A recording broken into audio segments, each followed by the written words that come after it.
universitaires, mais également un hôtel de professeurs qui va accueillir donc des personnels de ressources externes qui vont venir travailler au sein de cette université.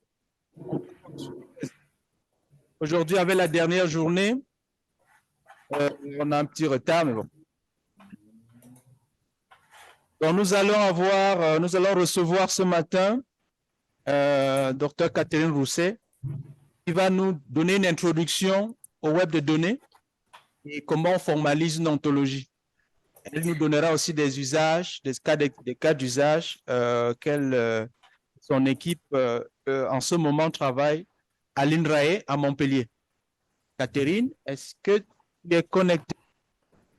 Oui, je suis connectée, mais j'arrive pas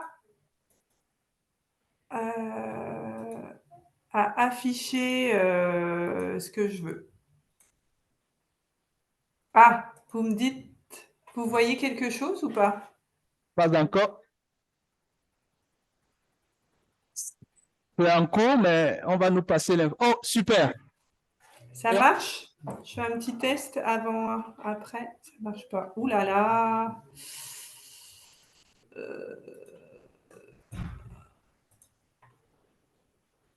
Est-ce que ça marche là? Pourquoi ça marche pas? Il y avait quelque chose tout à l'heure, mais là, Ouais. on n'a pas, on attend le passage, ouais. Super. On voit quelque chose. Ouais, mais je passe pas les slides. Donc, ça va pas. Ah, c'est le mode Ouais. le mode de passage, c'est ça? Ah, si je fais ça, ça bouge de votre côté? Oui. Par contre, à droite, tu peux fermer le... Voilà, super. Super, ça marche. Et vous m'entendez bien? C'est bon? On t'entend très bien. Bon. Donc, je... On ne te voit pas, mais on t'entend très bien. Ah, vous voulez me voir? Mais je suis pas sûre, on n'est pas super bon en réseau, là. Donc, au début, je suis là. Juste au début et après, c'est bon. Bon. Donc, je suis Catherine Rousset, je suis chercheuse à l'INRAE et je vais vous présenter des travaux qu'on fait dans plusieurs projets, dont un où Ghislain Attemezin a participé. Et donc, l'ingénieur Stéphane Bernard, avec qui je travaille, c'est lui qui s'occupe de toute la partie installation des serveurs mise à disposition. Et donc, Ghislain vous fera la suite du TP si vous avez le temps. On a prévu un petit TP sur le calcul des indicateurs climatiques. Voilà, donc là, j'arrête moi et vous me voyez. Alors, donc, on va commencer déjà par vous donner une série de définitions pour être sûr qu'on parle toujours de la même chose. Et je vais vous présenter l'ensemble des technologies, enfin une partie des technologies du web sémantique et ce qu'on appelle des graphes de connaissances qui doivent être liés entre eux pour former le web de données liées, Linked Open Data. Alors, sur ces technologies web sémantiques et ces graphes de connaissances, vous allez voir que les ontologies sont les schémas qui permettent d'organiser ces graphes. Et je vais vous présenter des méthodes pour concevoir ces ontologies, voir les méthodes encore actuelles à l'étude. Et l'ensemble de ce que je vais vous présenter va être illustré par trois cas d'usage qu'on a ici à l'INRAE. Un sur la publication de données capteurs, de mesures de capteurs. Un sur le développement d'un système contextuel adaptatif dans le but d'irriguer automatiquement une parcelle agricole, qui est issu du projet COSWOT où Ghislain et moi avons participé. Et en agriculture aussi, la manière de communiquer avec les agriculteurs ou l'ensemble des intervenants, c'est d'envoyer des bulletins agricoles. Et ces bulletins sont une source d'information très intéressante. Et vous allez voir comment on a mis à disposition ces bulletins sur le web de données liées à l'aide de ces technos web sémantiques. Donc, il y aura une partie très intégration de données sur les mesures de capteurs et une partie plus mise à disposition de sources d'informations. Et l'ensemble des technos permet de faire ça. Alors, non, il faut que je fasse ça. Non, il faut que je fasse comme ça. Excusez-moi. Oula. Alors, les définitions. Qu'est-ce qu'une donnée? On n'est pas tous d'accord, il n'y a pas de consensus, hein, donc ce n'est pas la peine de se battre. Donc, pour que mon cours soit plus compréhensible, je vous donne, moi, mes définitions que j'utilise. Une donnée est une information qui peut être enregistrée, traitée, analysée ou communiquée, quelle que soit sa nature. Lorsque la donnée n'a pas été traitée ou contextualisée, on parle de données brutes. Ça vient d'un guide d'un institut de recherche auquel j'appartenais précédemment. Donc, une donnée, c'est un élément d'information, par exemple le nombre 34 que vous voyez à gauche, qui est percevable par la machine et qui doit être manipulable par l'humain. Une donnée ne devient information que quand l'humain est capable de poser du sens sur cette donnée. Donc, pour que l'humain soit capable de le faire, il faut lui fournir un contexte. Si vous voyez ce nombre 34 sur le mur d'une maison, excusez-moi, je prends des exemples que je connais, donc ça, je ne sais pas s'ils sont internationaux. Ça veut dire que ça fait partie de l'adresse de la maison. Donc, l'adresse, ça va être ce nombre plus le nom de la rue. En informatique, pour donner du contexte, ça veut dire que votre donnée, elle doit faire partir d'une structure de données. Elle doit avoir un schéma, donc elle doit être typée. Et les connaissances en informatique, c'est des informations qui sont formalisées dans un langage de représentation de connaissances. Donc, on a l'impression de boucler un peu, mais ces langages, en fait, permettent de faire des inférences. Donc, c'est des traitements particuliers que tous les systèmes informatiques ne sont pas capables de faire. Il n'y a qu'un certain type de système info qui est capable de faire. Donc, un exemple d'inférence, c'est vous avez une information comme quoi Ghislain est marié à Maria. Et vous savez que la relation marié à est symétrique. Donc, si dans votre base de connaissances, vous avez ce fait, Ghislain est marié à Maria, le moteur d'inférence, en sachant que la relation est symétrique, va déduire un nouveau fait, Maria est mariée à Ghislain. Donc, c'est ce type-là d'inférence que ces langages de représentation d'inférence sont capables de faire. Donc, donner information connaissance, ça paraît un peu abstrait, mais c'est fait dans le rôle de synthétiser. On a beaucoup de données, nous. On peut percevoir beaucoup de données. Par contre, on se focalise sur un certain nombre de données qui sont intéressantes pour la tâche qu'on est en train de faire. Donc, ces données-là intéressantes, on va mieux les analyser pour qu'elles deviennent des informations, qu'elles aient du sens pour nous. Et on va les mettre sous forme de connaissances pour ne plus travailler avec une multitude de données et d'informations, mais se focaliser sur un besoin. Et un exemple de connaissance, donc, c'est déduire des états des objets du monde en fonction de données que vous avez. Vous êtes dans un hôpital, vous avez un patient, on vous demande de mesurer la température de ce patient. Et en fonction de cette mesure de température, vous allez déduire l'état qu'il a de la fièvre. Et vous allez travailler avec ces informations plus synthétiques pour permettre de prendre des décisions. Ça va être plus facile pour le système de décision parce que cette synthèse représente une situation donnée sans avoir à travailler sur l'ensemble des données de cette situation.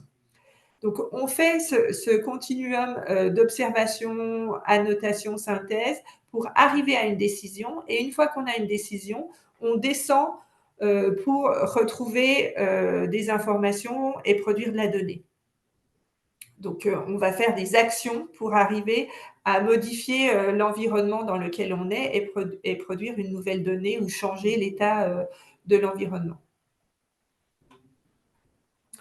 Alors, un petit peu d'histoire. Le mot ontologie n'était pas, il y a 20 ans, il y a un peu plus de 30 ans, n'était pas encore dans le langage de l'intelligence artificielle. Avant, on parlait de système expert, qui était une branche de l'intelligence artificielle dans les années 90. Et cette branche-là a évolué. On a parlé de système expert et qui sont devenus des systèmes à base de connaissances parce qu'on a voulu séparer les connaissances de résolution de problèmes des connaissances du domaine. Avant, tout était imbriqué. Et donc, en 1993, Gruber a défini une ontologie comme une spécification explicite d'une conceptualisation pour les connaissances du domaine. Sauf que quand il a posé cette définition-là, tous les informaticiens ont dit, mais nous, on fait des conceptualisations. Quand on fait un diagramme UML, c'est une conceptualisation. Et on spécifie l'usage parce que cette conceptualisation, on sait qu'elle va être intégrée dans un système d'information. Alors, ce qui est important de voir, c'est dans les évolutions des ontologies, en 98, Studer et les auteurs associés ont mis en avant que la conceptualisation, fallait qu'elle soit partagée. Il fallait qu'elle représente les connaissances d'un domaine associé à une communauté d'utilisateurs.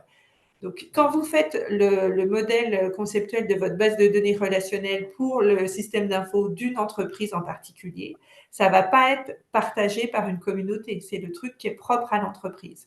Donc là, vous n'avez pas affaire à une ontologie parce que vous ne voulez pas la partager avec l'ensemble de la communauté. Il faut vraiment que cette notion de partage soit mise en avant. Alors, qu'elle soit explicite et formelle, formelle, ça veut dire qu'il y a un formalisme associé. Tous les langages informatiques ont des formalismes. Donc, explicite, ça veut dire qu'il faut qu'elle soit détaillée quand même. Il faut que l'humain la comprenne et qu'il n'y ait pas d'ambiguïté. Alors, nous, on va travailler sur ce qu'on appelle les ontologies du web, qui sont les schémas. Oui? J'ai entendu quelque chose? Non? Les schémas de données formalisés dans un des langages des technologies du web sémantique. Et ces langages-là sont basés sur une syntaxe particulière, qui est une syntaxe sous forme de graphe, qui s'appelle Resource Description Framework. Donc, ça veut dire que l'élément unitaire de la syntaxe, c'est deux nœuds, sujet et objet, associés par un arc qu'on appelle prédicat. Et cette syntaxe-là, elle a la particularité d'être utilisée à la fois pour définir les schémas et pour définir les données. Ce qui n'est pas le cas quand vous travaillez en base de données relationnelle. Vous avez deux langages dissociés. Vous avez un exemple là de graphe où la partie haute représente le schéma. Vous êtes en train de définir les connaissances du monde footballistique où vous avez un footballeur qui joue dans une équipe de foot. Et en bas, l'information sur Messi, c'est les données structurées à l'aide de ce schéma. Donc, vous voyez que tout est graphe et qu'on reste toujours dans cette syntaxe de graphe. Alors, l'ensemble des technologies web sémantiques, vous avez là ce qu'on appelle le layer cake. Donc, pour être dans les technologies web sémantiques, il faut utiliser cette syntaxe de graphe sous forme de RDF, Resource Description Framework. Il faut que vos identifiants soient des identifiants du web qu'on appelle Uniform Resource Identifier et qui sont des identifiants particuliers. Mais tous vos éléments de votre nœud doivent avoir des identifiants du web quand on en a besoin. Sur cette syntaxe-là, il y a différents formats qui sont associés, des formats XML, des formats JSON, mais vous avez aussi des formats plus texte qui sont Turtle ou NTripl. Donc, la syntaxe ne spécifie pas le format, c'est toujours, vous avez différents formats associés. Si vous voulez définir, ah oui, si vous voyez peut-être ma souris. Si vous voulez définir un schéma, vous avez pour le faire des langages qui s'appellent RDF Schema ou Ontology Web Language. Donc ça, c'est pour les schémas de données. Si vous avez un thésaurus ou une terminologie ou toute forme de classification, vous allez utiliser l'autre langage qui s'appelle Simple Knowledge Organization System, qui est un petit langage RDFS pour décrire les thésaurus ou les classifications. Et vous avez d'autres schémas qui sont définis par schema.org. Alors, nous, dans le TP, on va utiliser le langage de requête Sparkle. On va vous donner des exemples de requêtes Sparkle. Et pour faire des inférences, vous pouvez faire des inférences à l'aide de règles. On le verra dans le cas d'usage sur les systèmes contextuels. Alors, les ontologies du web pour le W3C, c'est l'ensemble des concepts et des relations utilisés pour décrire un domaine. Donc, le mot ontologie et vocabulaire sont utilisés conjointement. La différence n'est pas très claire. On dit vocabulaire quand le schéma est assez simple et qu'il n'y a pas beaucoup d'éléments dans le schéma. on dit ontologie quand vous avez affaire à un schéma un peu plus compliqué, où vous allez poser des contraintes sous forme des conditions nécessaires ou suffisantes d'appartenance d'un individu à une classe. Donc, dans ces ontologies, les éléments des ontologies, ce sont des classes, ce qu'on appelle des object properties, qui sont des relations, des data properties, qui sont des attributs, des annotation properties pour décrire mieux définir, donner du vocabulaire et des définitions en langage naturel. Et vous avez des individus qui représentent les instances. Donc, les ontologies du web servent à plusieurs choses. Au premier temps, il faut normaliser le vocabulaire de votre domaine. Il faut choisir les mots que vous allez utiliser et leur donner une définition claire par le biais d'une définition en langage naturel. Et il faut poser aussi les labels qui vont être utilisés. Vous avez différentes formes de labels, les labels préférés ou les labels alternatifs. Et surtout, sur ces termes, vous allez leur associer des identifiants sous forme d'URI. Une fois que vous avez cette liste de termes que vous pouvez représenter dans un modèle SCOS, vous pouvez aussi choisir de l'utiliser pour faire le schéma de données. Donc, ces termes, vous allez choisir, est-ce que ça va devenir des classes? Est-ce que ça va devenir des propriétés, des object properties ou des data properties? Est-ce que ça va devenir des individus? Donc ça, c'est quand vous décidez de construire votre schéma, et le fait d'avoir déjà bien documenté en donnant des significations en langage naturel des labels, vous avez un schéma documenté, et comme vous avez des URI, il va être réutilisable. Alors, ces schémas, ils peuvent être utilisés pour l'intégration de données. Chacun publie, enfin, des grands organismes reconnus publient leur schéma de données, et nous, en tant qu'experts, comme on les connaît, on n'a plus besoin de les redéfinir, on les reconnaît tout de suite, et on sait de quoi ça parle.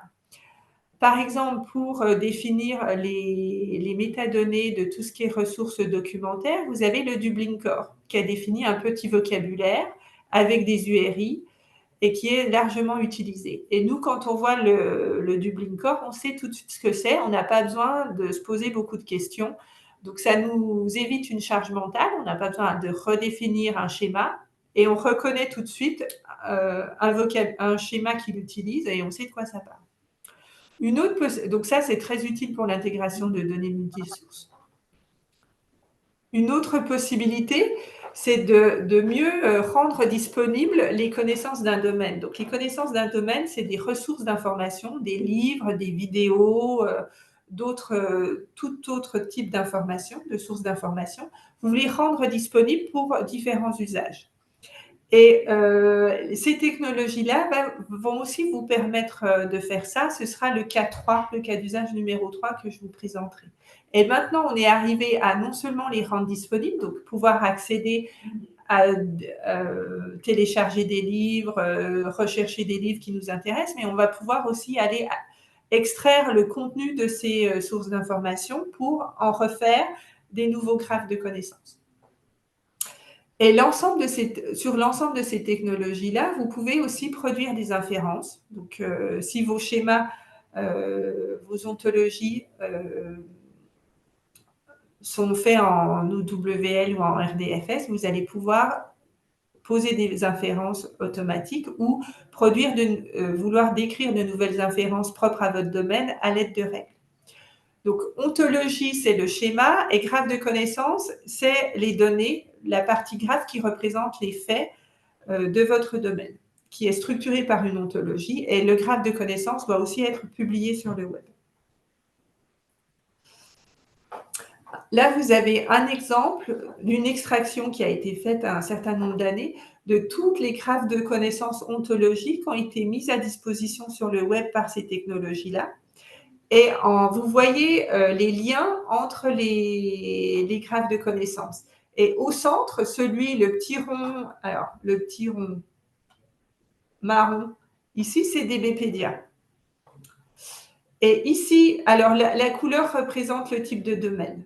Et en rouge, en fait, vous voyez tous ces jeux de données, tous ces graphes de connaissances interreliés les uns aux autres. Ça vient du fait qu'ils sont mis à disposition sur un portail est géré par une communauté qui connaît bien les ontologies, les graphes de connaissances créés par cette communauté. Et il y a beaucoup de réutilisation, beaucoup de liens qui sont faits les uns aux autres.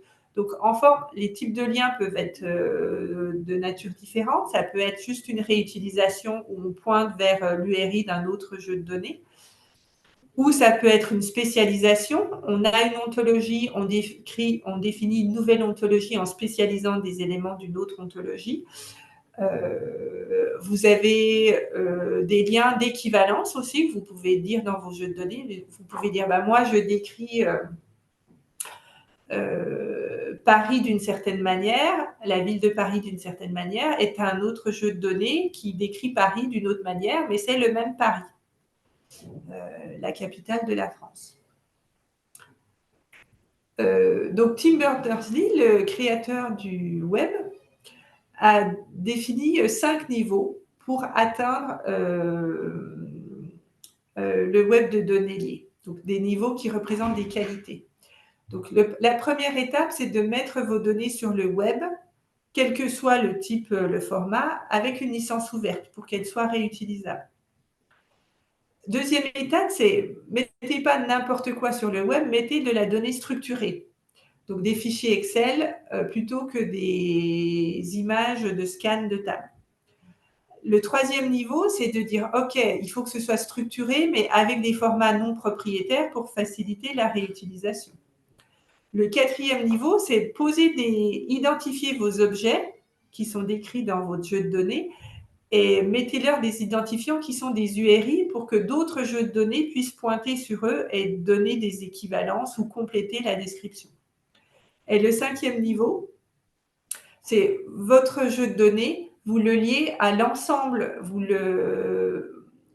reliez, vous posez des liens avec d'autres jeux de données existants publiés sur le web pour contextualiser les données que vous avez ajoutées. Donc, soit vous dites que votre jeu de données est équivalent à un autre jeu de données, ou vous dites qu'il est complémentaire à un jeu de données existant, en décrivant la complémentarité. Alors, dans le monde de la recherche, on nous incite à partager de plus en plus nos données d'expérimentation pour qu'elles soient réutilisables dans différents pays ou par différents instituts. Pour ce faire, il faut qu'on les anonymise. On ne doit pas mettre de la donnée personnelle sur le web. Mais dans notre cas, nous, on a très peu en agriculture, par exemple, on ne peut pas mettre des informations sur la France. L'agriculture française est très liée aux familles. C'est pas des grosses entreprises, c'est des petites entreprises. Donc, on n'a pas le droit de mettre les noms des exploitants, des choses comme ça, vu que ça, c'est de la donnée personnelle. Alors, pour rendre les données accessibles pour le monde de la recherche, il faut les rendre trouvables, donc findable. Il faut qu'elles soient accessibles, qu'on puisse aller les télécharger. Il faut qu'elles soient interopérables, qu'on puisse les mélanger à d'autres jeux de données. Et il faut qu'elles soient réutilisables. C'est un vœu pieux qu'on essaye d'atteindre. On n'y arrive pas forcément tout le temps, mais c'est le vœu pieux qu'on essaye d'atteindre. Donc, pour qu'elles soient trouvables, il faut mettre les jeux de données dans des répertoires dédiés et donner des identifiants et les décrire à minima. Pour qu'elles soient accessibles, il faut utiliser des protocoles comme HTTP pour pouvoir télécharger ces données. Pour qu'elles soient interopérables, il faut que les schémas utilisés pour décrire vos données soient des vocabulaires ou des ontologies qui sont aussi FAIR, donc qui sont aussi trouvables, accessibles, interopérables, réutilisables. Et donc, il faut enrichir aussi vos descriptions de votre jeu de données parce que faut pouvoir comprendre qu'est-ce que vous êtes en train de décrire. Pour qu'elle soit réutilisable, donc il faut déjà donner des licences qui permettent la réutilisation. Il faut bien décrire la provenance de votre jeu de données, savoir comment il a été construit. Il faut bien décrire la communauté qui est associée à ce jeu de données. Et donc, pour faire ça, il faut avoir une description de vos métadonnées encore plus riche que ce qu'il y avait avant. Il faut bien voir que quand on structure un jeu de données, on le structure pour un usage particulier. Et donc, c'est ça qu'on sait faire. Il faut bien décrire cet usage-là et il faut essayer de le généraliser le plus possible. Mais il ne faut pas croire que tout jeu de données est réutilisable dans n'importe quelle condition. On le verra tout à l'heure dans le TP. Alors, là, on va… Est-ce que vous avez des questions déjà? Vous voulez que ça se passe comment au niveau questions? Que ce soit posé qu'à la fin ou… Je pense que tu peux donner à un moment de… Oui, on pourrait poser des questions à la fin, je pense, oui. Parce que, voilà, donc là, c'est la partie introduction. Là, je vais vous présenter les méthodes de développement d'ontologie utilisées pour le web. Alors, il y en a depuis un certain nombre d'années. Ceux qui connaissent l'outil protégé, qui permettent d'éditer et de faire évoluer des ontologies, il était associé à une méthode qui s'appelle Ontologie de développement de 101, que je vous conseille tous de lire pour une première introduction, pour connaître ce qu'est une inférence, ce qu'est un système à base de connaissances, des choses comme ça. Et le jeu de données, c'est sur les pizzas.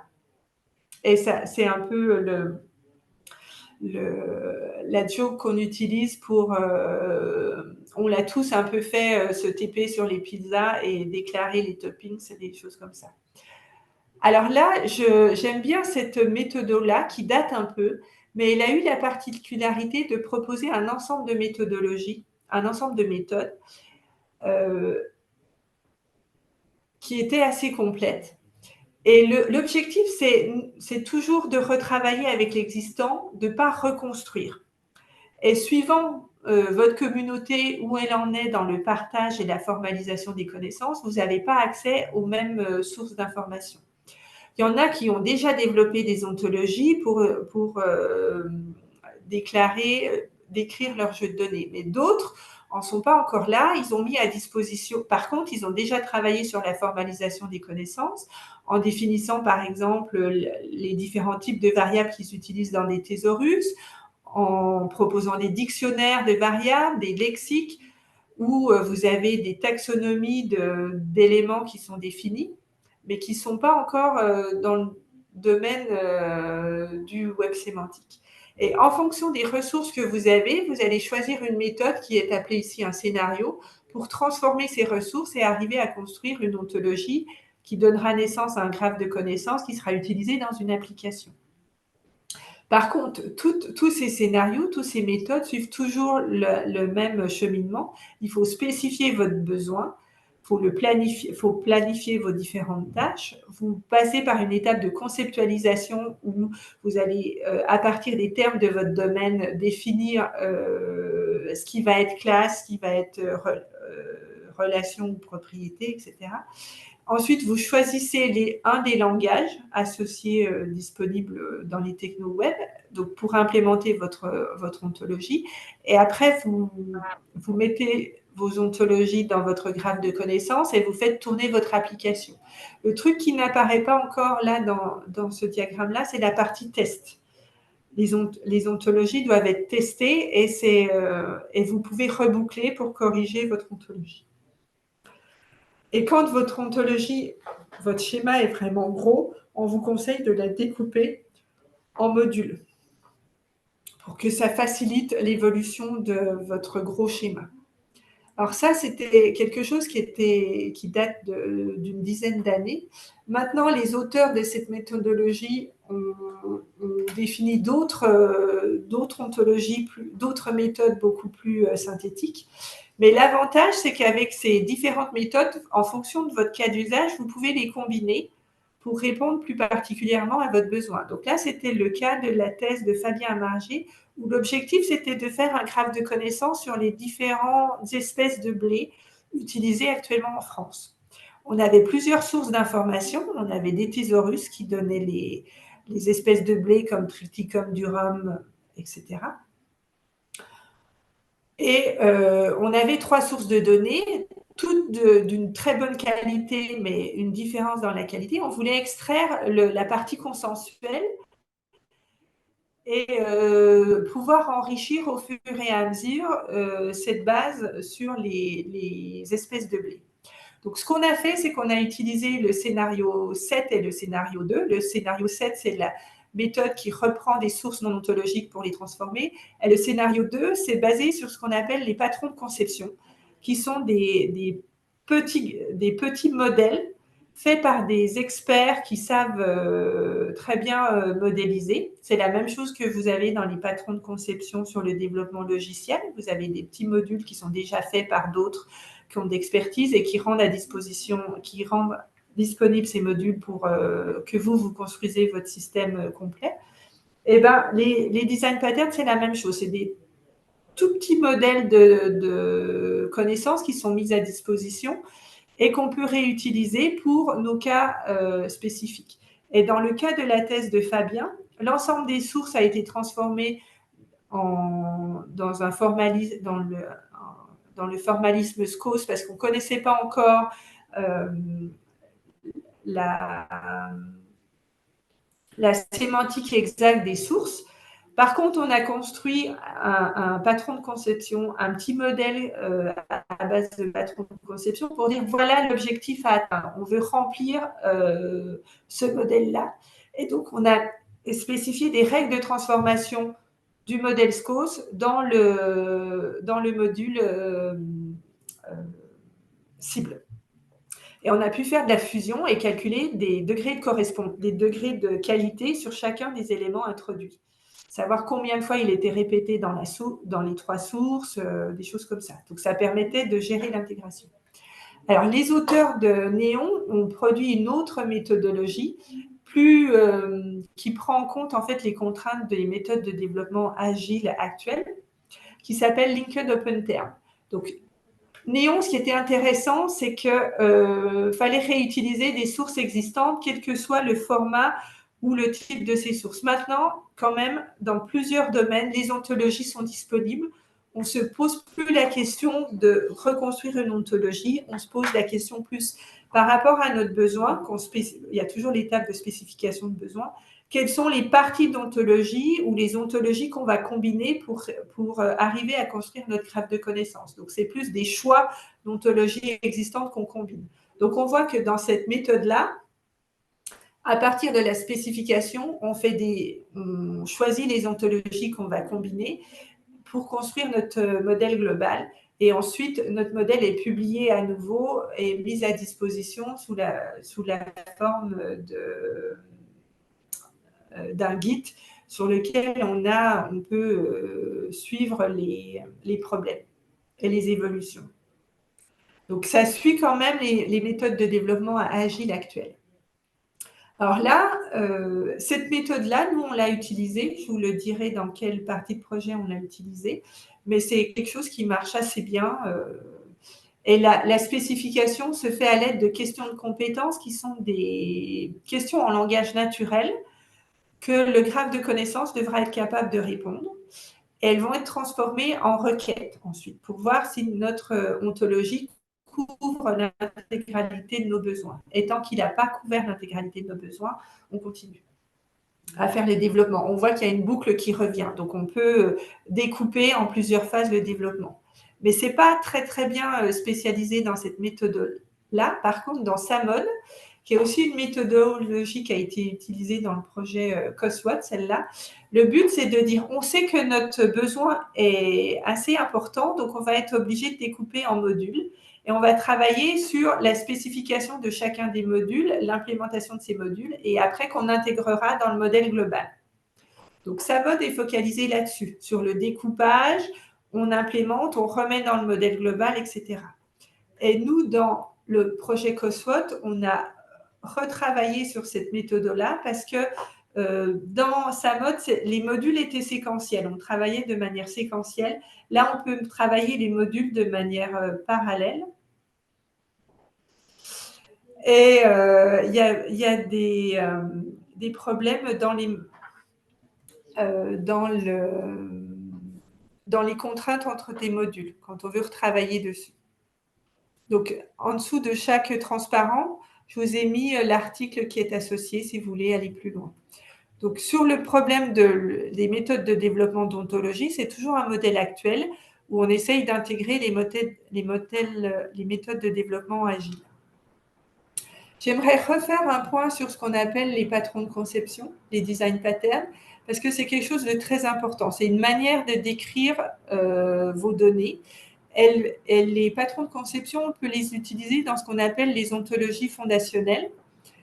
Vous avez deux exemples d'ontologie fondationnelle, Basic Formal Ontology ou Dolce. C'est des ontologies qui sont faites pour décrire le monde et qui sont écrites par des gens qui sont plus des philosophes. Nous, on travaille plus sur ce qu'on appelle des ontologies d'application qui sont dans les systèmes d'information. Et certains domaines ont spécifié leur patron de conception par le biais de ce qu'on appelle des ontologies cœur de domaine. L'ontologie Semantic Sensor Network en est une. Alors, les ontologies fondationnelles, j'avoue, elles sont un peu difficiles d'accès. Elles ont des terminologies propres comme endurant, perdurant. C'est vraiment une manière de décrire le monde. Donc, ce n'est pas forcément évident d'aller dedans. Donc, moi, je vous conseille de commencer déjà par les ontologies corps domaine, de bien comprendre leur patron, leur design pattern. Et quand c'est un peu clair et que vous allez voir que ces ontologies cœur domaine sont toujours associées, alignées avec une ontologie fondationnelle, ça va vous permettre de comprendre ces ontologies fondationnelles. Sur les design patterns, vous avez un site dédié qui date un peu, mais vous avez encore des conférences qui permettent de publier ces design patterns. Et sur le site qui est un wiki, vous pouvez publier vos design patterns et vous avez des gens qui vous disent s'ils sont compréhensibles ou pas, s'ils sont complets, etc. Alors, ces design patterns, on ne les identifie pas automatiquement au début, mais dans la thèse de Fabien Marger, il y en avait un qui s'appelait Acronymic Taxon. Et la méthode SAMOD, les modelettes, le découpage en modules de votre grosse ontologie, elle se focalise sur faites attention à bien identifier le design pattern et à reprendre toujours le même design pattern dans les mêmes conditions dans vos différents modules quand vous découpez. Alors, où est-ce qu'on trouve des ontologies FAIR? Donc, le W3C, le site du W3C, donc, qui est l'organisme de normalisation. Vous avez aussi le site de l'ETSI qui propose l'ensemble des ontologies SAREF. Vous avez des répertoires ou des repositories comme Lincoln Open Vocabulary qui vous permettent de retrouver des ontologies. Nous, en agriculture, on a notre propre répertoire qui s'appelle AgroPortal. Et vous avez d'autres répertoires comme Bioportal, Industrie Portal, des choses comme ça, donc par thématique. Et vous avez des communautés de pratique aussi qui mettent à disposition leur ontologie. Donc la communauté CROP qui travaille sur les semenciers. Donc vous avez dans la communauté CROP, vous avez une ontologie par plante cultivée, l'ontologie de la banane, l'ontologie de la pomme de terre, des choses comme ça. Et dans Basic Formal Ontology, l'ontologie fondationnelle au début, elle a été spécialisée en différentes sous-ontologies par domaine. Donc, vous avez par exemple des ontologies sur les relations dans BFO, des ontologies sur les maladies, qui est spécialisée pour une ontologie sur les maladies des plantes, etc. Donc là, c'est toute la partie méthodo. Donc, je vous ai plus donné des pointeurs et vous expliquer grosso modo comment les méthodes fonctionnent. Mais il faut aller lire dans le détail chacun des pointeurs. Là, on va travailler sur les cas d'usage. Donc, il y en a 3. Le premier, c'est mettre à disposition les mesures de capteurs. Donc, l'INRAE est un fournisseur de données. Il y a plusieurs types de mesures de capteurs qu'on peut avoir suivant nos domaines d'application. Ça peut être la météo, ça peut être de l'hydrographie, ça peut être de l'agronomie, de la pollution.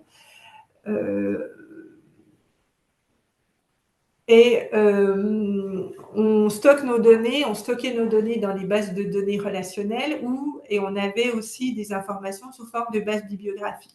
La question, c'est comment permettre de rendre ces données accessibles à l'ensemble du personnel d'INRAE, mais pas que. Vous avez un exemple d'un site qui s'appelait BDOH, qui était une base de données sur des mesures faites dans les bassins versants, donc des mesures hydrographiques, où sur chaque cours d'eau, On évaluait le débit, la pollution aussi. Vous avez des mesures de pollution sur différents éléments. Et par contre, sur ce site, il fallait se déclarer. Il était très bien fait. Vous sélectionnez le bassin versant que vous vouliez observer. Ensuite, vous sélectionnez le type de mesure. Puis après, vous aviez accès à une interface qui vous montrait sur l'année combien de fois ils avaient. Est-ce que la séquence était complète? Est-ce qu'on avait toutes les mesures de l'année? Et après, on pouvait télécharger des fichiers qui étaient des fichiers texte. Et quand vous téléchargez, vous avez le fichier texte avec l'ensemble des mesures, le fichier texte avec la définition du schéma. Donc, et un article scientifique qui vous expliquait comment les mesures avaient été prises. Donc, qui était très bien fait, mais ça restait un silo. Il fallait aller sur le site, se déclarer, récupérer les données, les rapatrier, etc. Vous ne pouviez pas communiquer avec d'autres sites, d'autres jeux de données. Alors, les mesures de capteurs, c'est forcément des mesures hétérogènes parce qu'il y a différents types de capteurs. Chaque type de capteur se spécialise sur observer la caractéristique d'un phénomène naturel. Et vous avez des exemples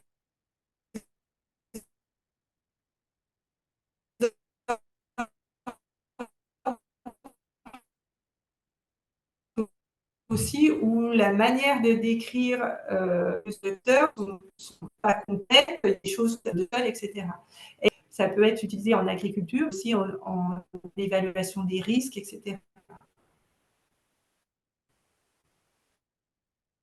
Catherine, tu peux couper ta vidéo si tu veux, pour gagner en bande passante.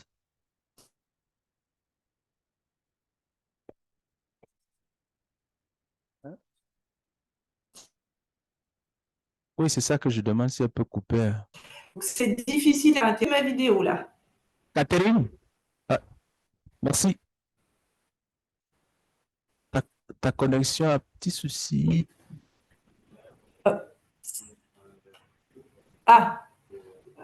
Moi, Là, c'est revenu. je ne vois rien. Pour moi, tout a. Et vous voyez quoi? Vous avez des interfaces de station météo là? Oui, c'est bon.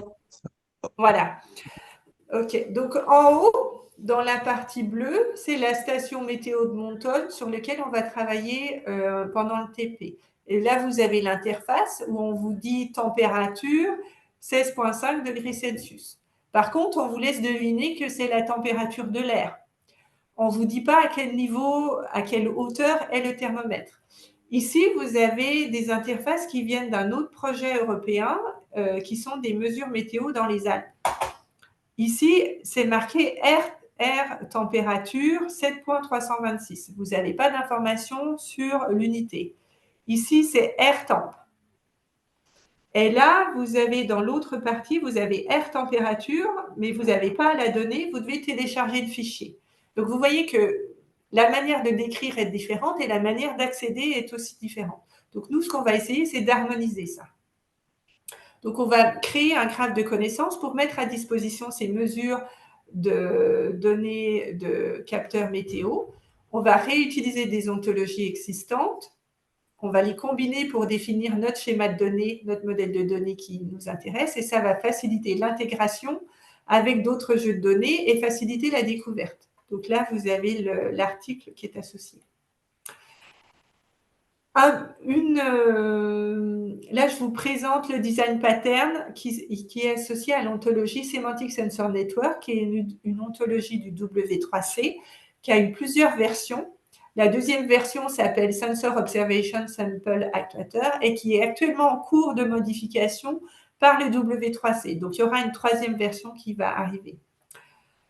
Donc, observation, la classe observation représente une situation de mesure. Et une observation, une mesure porte sur un phénomène naturel, un phénomène qu'on observe, et on va mesurer la caractéristique de ce phénomène naturel. Donc, une observable property, c'est la caractéristique. Feature of interest, c'est le phénomène. Une situation de mesure, la mesure est faite par un capteur qui suit une procédure. La mesure est disponible à un temps donné et la mesure correspond à un temps du phénomène. Par exemple, vous pouvez mesurer la température de l'air à un temps donné, mais rendre disponible cette mesure 5 secondes après parce que vous avez une étape de vérification. Donc, le temps de mise à disposition, le résultat time de la mesure et le phénomène time peuvent être différents, peuvent être identiques. Et ensuite, votre situation de mesure donne accès à la mesure en elle-même, qui sera soit un littéral direct, donc une chaîne de caractères, soit ça peut être un petit graphe qui vous donnera accès à l'unité et à la valeur. Donc ça, c'est le design pattern qui est associé à l'ontologie SSN-SOSA. Il faut bien le comprendre et pas, vous avez là, dans les blocs, il faut utiliser l'ensemble de ce bloc. Une mesure se caractérise par le feature of interest, l'observable property, le sample, le sensor, le résultat, le phénomène on type. Vous devez au moins avoir tout ça. Vous ne devez pas en enlever des parties et croire que votre graphe sera interprétable et réutilisable. Dans le cas de notre modèle, nous, on a repris, donc on voulait se focaliser sur l'ontologie SSN et on a plugué d'autres ontologies pour compléter notre besoin. Donc, pour décrire les phénomènes naturels, on est allé voir l'ensemble des classes qui sont définies dans l'ontologie suite. Pour décrire nos caractéristiques de phénomènes naturels, on est allé voir un thésaurus qui représente la norme Climate and Forecast, qui est un modèle SCOS. Pour décrire la temporalité, on utilise l'ontologie W3C Time. Pour décrire les unités, on reprend l'ontologie QDT, etc. Donc, vous voyez qu'on va aller chercher, on a notre cœur et on va pluguer des choses pour compléter notre besoin et arriver à faire notre modèle complet. Et là, vous avez un exemple d'une observation, donc d'une mesure qui a été faite avec un thermomètre. Et c'est un type de thermomètre bien spécifique. Et vous voyez que ce thermomètre a un identifiant, que ça, en souligné, c'est l'URI. Frost 2 points, c'est le préfixe, donc c'est la partie de l'URI qui va être répétée dans différents jeux de données. Donc, on a défini un préfixe pour ne pas avoir à répéter le début. Et là, vous avez la partie identifiant. Et vous savez que ça, c'est un thermomètre, c'est des thermomètres standards qui est situé, qui appartient à la station météo qui est dans la zone des Palanquins. Là, c'est l'identifiant de l'observation. Ce qui est observé, c'est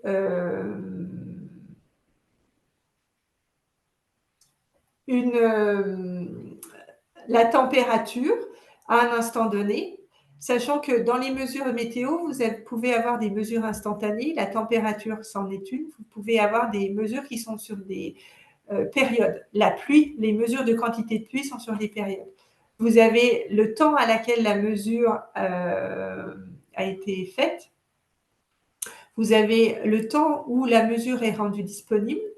Vous avez le feature of interest, donc c'est l'air, mais on a spécifié l'échantillon d'air, qui est l'échantillon qui est au-dessus de la station de météo. Donc, on pourrait mettre une localisation beaucoup plus précise à partir de cet échantillon. Vous avez le résultat décrit dans un littéral, donc en indiquant, où vous avez le résultat qui est décrit sous forme de graphe, où vous avez la valeur moins 4,2, l'unité qui est degré Celsius. Et là, c'est une manière de décrire en utilisant une syntaxe particulière, mais les deux informations sont équivalentes. Et on est parti, en fait, pour construire ce graphe de connaissances, on est parti de la base de données Postgres qui est associée à la station météo et on l'a transformé en CSV. Après, il y a un script qui l'a transformé en format Turtle et on l'a chargé dans un triple store. Maintenant, la manière de faire reprend pas les CSV et les Turtle. On interroge directement la base de données pour remplir le triple store. Donc ça, c'est le travail qui a été fait par Stéphane Bernard. Et vous avez l'interface d'interrogation en Sparkle. Donc là, vous avez sur le Triple Store, qui est le système de gestion des données associées. Donc, un exemple de requête Sparkle et vous avez une visualisation pour vous montrer l'évolution de la température. Alors, là, on a juste contextualisé des mesures sans qu'elles soient utilisées dans une application. Ici, on va travailler sur un système contextuel adaptatif. C'est reprendre l'ensemble de ces mesures et les intégrer pour arriver à une décision qui va amener une action. Et cette action va modifier l'environnement et on pourra reboucler observation, décision, action. Donc, un système contextuel est un système qui utilise le contexte pour fournir des informations et des services appropriés à l'utilisateur. Donc, les systèmes contextuels se découpent en 4 phases. Il y a la phase d'acquisition, donc soit à partir de données capteurs, mais à partir d'autres sources d'informations. Vous pouvez aller chercher d'autres bases de données. La phase de modélisation, le but, c'est d'intégrer l'ensemble de ces données dans un modèle commun pour pouvoir l'interroger. Quand vous avez cette phase de modélisation, vous allez faire des traitements. Donc, nous, en agriculture, c'est toujours la même manière. On a nos données, on va faire des agrégats sur ces données-là.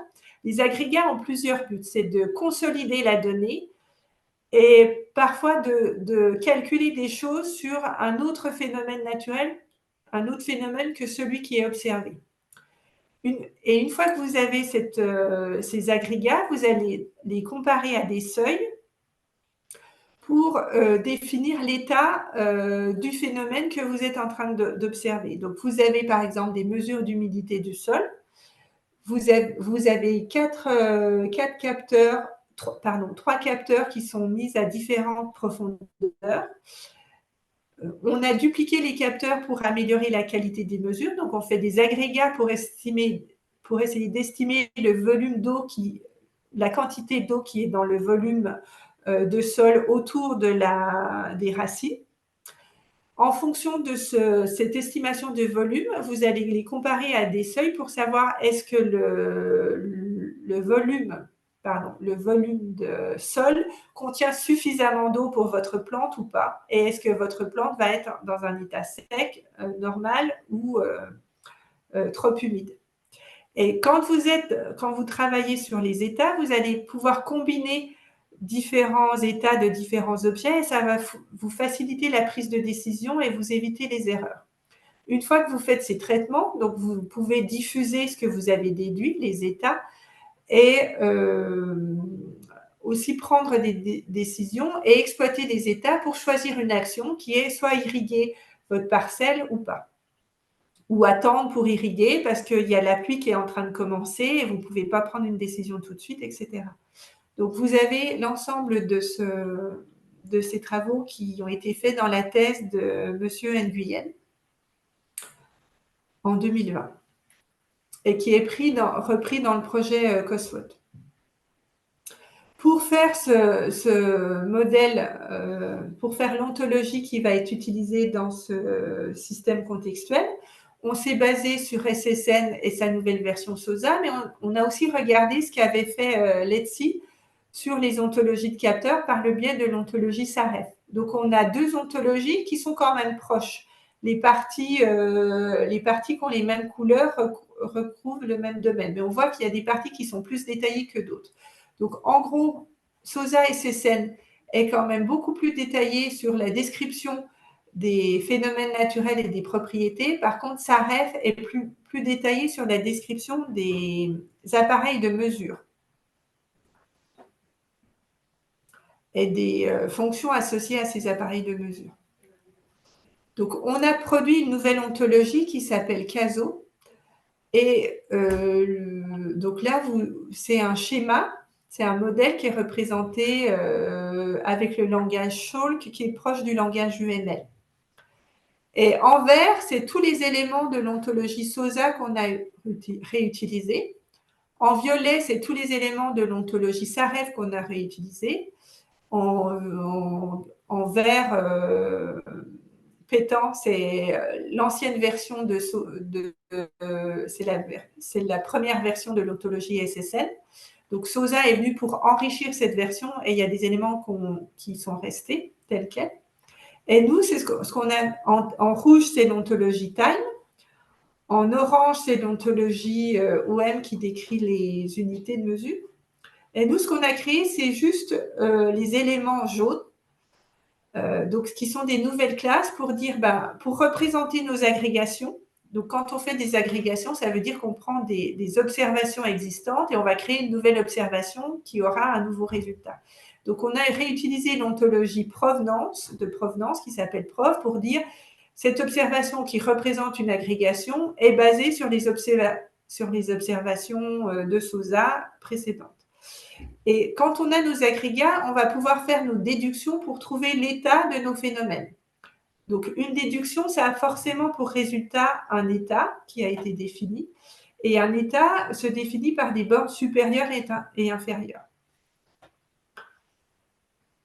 Donc, là, c'était l'ontologie CASO générale pour les systèmes d'aide à la décision. Et là, vous avez CASO qui est spécialisé pour l'irrigation, avec les différents types d'observations. Donc, observation de quantité de pluie, observation de niveau d'humidité dans le sol à différentes profondeurs, pour arriver à l'évaluation de l'humidité dans la zone racinaire, donc la zone de sol autour des racines, et pour arriver à prendre des décisions sur quand est-ce que l'irrigation aura lieu. Et ça va aussi nous permettre, en fonction de l'évaluation de la quantité d'eau qui est dans la zone racinaire, d'estimer dans quel état est la culture. Donc vous avez les différents états. On va essayer de déduire à partir des états qui représentent les intensités de pluie, et les états qui représentent les états associés à la zone racinaire, de déduire l'état de besoin en eau de la culture. Donc, l'objectif, c'est toujours de rajouter, de spécialiser en fonction des besoins. Donc là, on est vraiment sur une ontologie d'application qui a été qui a utilisé dans un système d'information dédié. Donc, pour vous découper ce processus de mesure, agrégation, comparaison à des seuils états, on va travailler sur la pluie, qui sera aussi qui ne sera pas votre TP. Le TP, ce sera sur la température. Donc, les quantités de pluie, une mesure de pluie, c'est toujours sur un intervalle de temps. Et on va évaluer les quantités de pluie journaliers. Les périodes d'évaluation des quantités de pluie sur 24 heures sont définies dans des normes. Et donc, pour la pluie, c'est de 6 heures du matin le jour même à 6 heures du matin le jour d'après, pour avoir la quantité de pluie du jour J. Vous avez cette quantité de pluie journalier et vous voulez déduire l'état du phénomène pluie, et cet état se fait par la propriété intensité, la caractéristique intensité.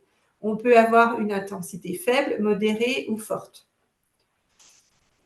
Et donc là, on a représenté notre processus de décision, de calcul, à l'aide d'un automate à état fini.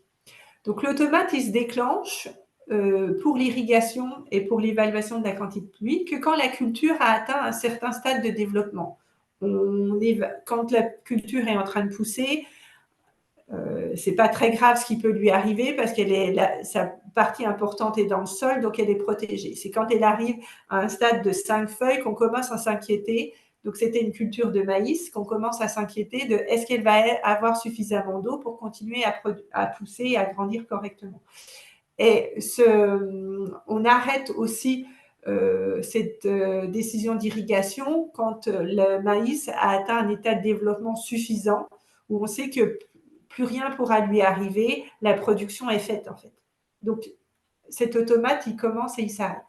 Donc, à partir des quantités de pluie journalières qui ont été calculées précédemment, on va les comparer à des seuils pour décider si l'intensité de pluie, l'état de l'intensité de pluie. Donc, là, vous avez ici en bas un schéma qui synthétise. Donc, l'intensité de pluie est légère entre 0 et 10 mm d'eau tombée par jour. Entre 10 mm et 40 mm, c'est une intensité modérée. Et au-dessus de 40 mm jusqu'à 90 mm, c'est une intensité de pluie forte. Et avec l'ontologie CASO et son extension pour l'irrigation, on va pouvoir représenter l'ensemble de ces informations. Donc là, c'est une mesure de quantité de pluie sur un intervalle de temps que je reprenne d'1 heure. Donc, ça va être la mesure donnée par, le capteur directement. Donc, on a l'observation, on sait que ça observe la propriété quantité de pluie, le phénomène observé, c'est la pluie, le capteur, c'est le pluviomètre, et vous avez les dates et ici, l'information qu'il n'y a rien qui est tombé. Vous voulez faire l'agrégat sur la journée. Donc, vous avez un nouveau type d'observation qui est une quantité totale de pluie par jour. Donc, la propriété observée a changé, par contre, le phénomène naturel reste toujours le même. Vous avez le lien vers les observations qui ont été utilisées pour faire cet agrégat. Vous avez là l'information que la durée maintenant, l'intervalle de temps, c'est sur 24 heures, et sur 24 heures, rien n'est tombé. Et là, vous voulez travailler sur la déduction, donc vous retravaillez sur l'observation précédente, qui est là. Et l'objectif de l'inférence, c'est de trouver que l'état, c'était light. Il est où? Light, ici. Par contre, le phénomène naturel serait toujours le même. La propriété a changé. C'est l'intensité et plus la quantité. Et le résultat, c'est aussi, donc ce n'est plus une valeur numérique, c'est une valeur qualitative représentée par cet élément. Alors, nous, en agriculture, on fait très attention à la temporalité. Donc, c'est vrai qu'on a des représentations temporelles un peu poussées. Et l'objectif, c'est de n'écrire qu'une seule règle pour dériver l'ensemble des états concernant un même phénomène. Donc, avec cette seule règle-là, où on prend les déductions pour trouver les décisions, ça va représenter l'ensemble de l'automate ici. Donc, en une seule règle, vous avez l'ensemble des règles qui sont représentées ici parce que vos états et vos seuils sont représentés dans l'ontologie. Et donc, ce qui est intéressant, c'est de voir qu'en travaillant sur les états, on va pouvoir combiner des choses un peu plus compliquées. Le premier, dans notre système de décision, on travaillait sur le stade de développement des plantes qui est observé manuellement. On déduit les états des intensités de pluie et l'état de la zone racinaire pour déduire ensuite l'état du besoin en eau de la culture. Par contre, si là, vous n'avez que 3 éléments, si je vous avais représenté ça qu'avec les mesures, le graphe était énorme. Donc, il faut bien voir que ce type de représentation vous permet de synthétiser pas à pas et de suivre tout votre processus de décision. Alors, je ne sais pas encore, j'ai combien de temps? Je vais peut-être passer ça. Là, j'ai encore. Oui, disons que s'il faut compter les questions, ouais, on va dire un quart d'heure. Encore. Bon, je vais aller super vite. Donc, parce que la partie intégration de données, je pense que c'est quelque chose qui va plus vous intéresser. Là, c'est plutôt la partie gestion des ressources sémantiques. Donc, c'est le projet D2CAP qui est encore en cours. Et il y avait plusieurs scénarios associés. Et nous, on a travaillé sur les bulletins de santé du végétal, qui sont des bulletins d'alerte agricole. Et on va à la fois mettre à disposition ces bulletins, mais extraire aussi le contenu de ces bulletins. Donc, ça va donner un graphe, en fait, plusieurs graphes de connaissances reliés les uns aux autres. Les ressources qu'on utilise pour faire les annotations ne sont pas forcément créées par nous, peuvent être créées par d'autres instituts, mais on les réutilise. Et on va avoir donc une base de bulletins annotés en identifiant les entités qui sont déclarées dans d'autres sources, qui sont des thésaurus ou des taxonomies scientifiques, etc. Je vais passer super vite pour qu'on aille au TP. Les bulletins, en fait, sont des bulletins PDF qui sont disponibles sur le web, qu'on va transformer en HTML pour pouvoir faire l'extraction. Donc ici, dans les bulletins de santé du végétal, on reprend la preuve ontologique qu'on avait vue un peu dans les capteurs, mais on reprend d'autres ontologies au vocabulaire. Donc on trouve la partie schema.org que je vous avais présentée au début. Et on a créé une propre classe qui représente les documents, qui est une spécialisation de preuve entité. Et on va décrire en fait tout ce qu'on a fait. Comment le bulletin, où est-ce qu'il est, comment il a été transformé, avec quelle activité il a été transformé et quel outil. Donc, on a vraiment une description de la provenance ici très importante dans ce projet-là, pour pouvoir savoir pourquoi ça ne marche pas ou reproduire le processus. Et l'objectif, je les ai appelés, je crois. Voilà. C'est dans le contenu. Là, vous avez un bulletin qui a été transformé en HTML et on va représenter le contenu de cette phrase, en fait. On veut annoter le contenu de cette phrase. Vous avez 3 variétés de vignes qui a atteint le stade de développement fermeture de la grappe, qui a comme identifiant 33 dans une échelle phénologique. Donc, ça va donner ça, en fait. Parce qu'on a le texte et on veut identifier les variétés par les variétés de vignes qui ont été déclarées dans un autre graphe qui est Vitiono. Et donc, avec leur identifiant, les stades de développement, on veut les identifier en utilisant un autre graphe qui s'appelle PPDO, qui déclare toutes les échelles phénologiques de la vigne. Les cultures sont identifiées en utilisant une ressource qui est un thésaurus qui est déclaré dans un autre graphe. Et nous, on va construire ce graphe d'annotation-là. Et ça va donner ça, en fait. Ça va donner un truc qui est très verbeux, ce qui est un peu la problématique de ces graphes de connaissances, c'est qu'ils sont très verbeux, mais par contre, on peut avoir beaucoup d'informations accessibles. Donc là, c'est l'identifiant de notre bulletin de santé végétale, notre bulletin agricole. Et on a utilisé l'ontologie du W3C qui s'appelle Open Annotation. Et dans OA, une annotation, c'est un body et un target. Le target, donc là, c'est la notation, le nœud qui représente la notation, qui a pour target une partie du bulletin. Et cette partie du bulletin, elle est identifiée par un sélecteur. Et le body, c'est un concept qui représente la culture de la vigne. Et on peut dire que cette annotation, elle est produite par une activité, d'écrire le logiciel, etc. Et on peut faire différents types d'annotations, humaines ou manuelles. Et donc, on peut comparer les résultats. Donc là, c'est la partie... Donc, je vous ai précisé les 3 cas d'usage. Alors, les ontologies et les technos du web sémantique, c'est pour faire des jeux de données et mettre en avant des patrons de conception qui sont réutilisés dans différentes ontologies. Donc, on a toujours la même manière de décrire les mêmes choses. Par contre, réutiliser des ontologies, on croit que c'est plus facile, mais ça a un coût. Il faut faire attention à bien les comprendre et à les réutiliser correctement. Et même des ontologies proposées par le W3C comme SSN, souvent les jeux de données associés, les exemples sont très simplistes. Et nous, quand on arrive avec nos problèmes beaucoup plus compliqués, on n'arrive pas à décrire nos données compliquées dans ces ontologies qui ont été faites pour des exemples un peu plus simples. Donc, il faut bien voir qu'une ontologie, c'est quelque chose qui évolue en fonction des besoins d'une communauté. Donc, il ne faut pas croire que c'est un one-shot et qu'on ne retravaillera plus jamais là-dessus. Il faut suivre les évolutions et redécrire nos jeux de données en fonction des évolutions des ontologies. Et l'autre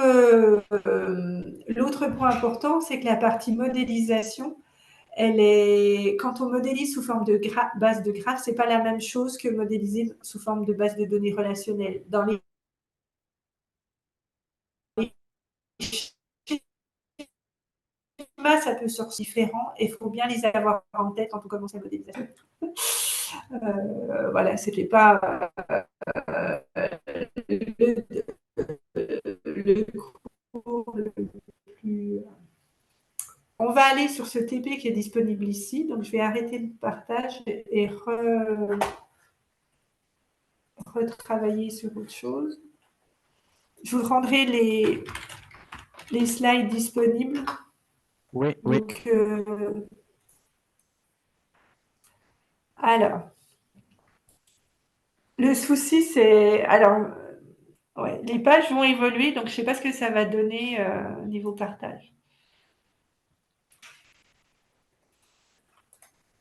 Vous Ça arrive, ça arrive. me dites si vous voyez accessible Oui, au moins une année, hein, donc vous pourrez retourner dessus. on voit bien. Donc là, on est dans… Tu vois quoi? Oui, la page ontologie.inrae.fr, ouais. Ouais, voilà. Donc le but, c'est de faire un TP. On a mis à disposition dans deux graphes de connaissances identiques, donc deux Sparkle Endpoints identiques, l'ensemble des données de la station météo de Monthol. Donc c'est le premier cas d'usage que je vous avais présenté, climatique, de changement climatique.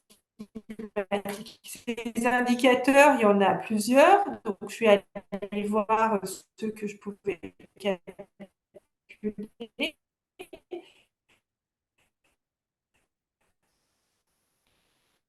On, on a un souci de connexion de ton côté. Catherine?